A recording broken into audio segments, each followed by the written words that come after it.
Workers at this cosmetics factory packaged the day's production under hot conditions. The air conditioners were switched off to save fuel consumption by the factory's 4 generators. Those who run the company say they can't remember the last time the production line was operated with power supply from the national grid. We were producing 24 hours production. We have cut it down to, instead of 3 shifts, we now have 2, to save on the cost of diesel, the cost of generating the electricity to propel our equipment. How far we can keep absorbing the increase, because we've not been able to increase the prices of our product. Factories like this are not only worried about how expensive diesel has become.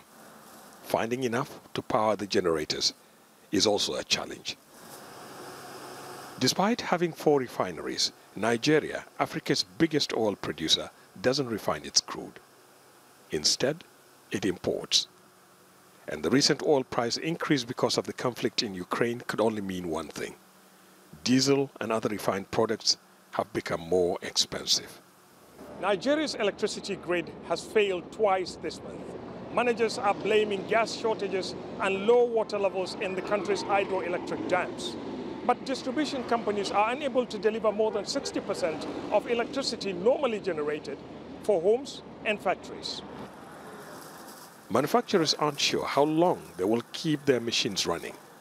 It has endangered our already lean working capital, which means that we are going to have to divert virtually all of our working capital to provide this one item.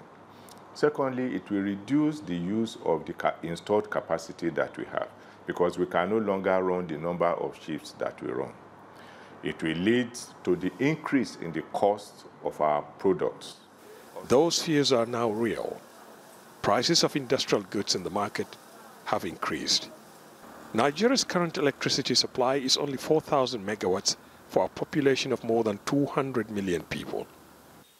As the electricity supply worsens, thousands of industries have stopped working, throwing millions out of their jobs. Ahmed Idris, Al Jazeera, Lagos, Nigeria.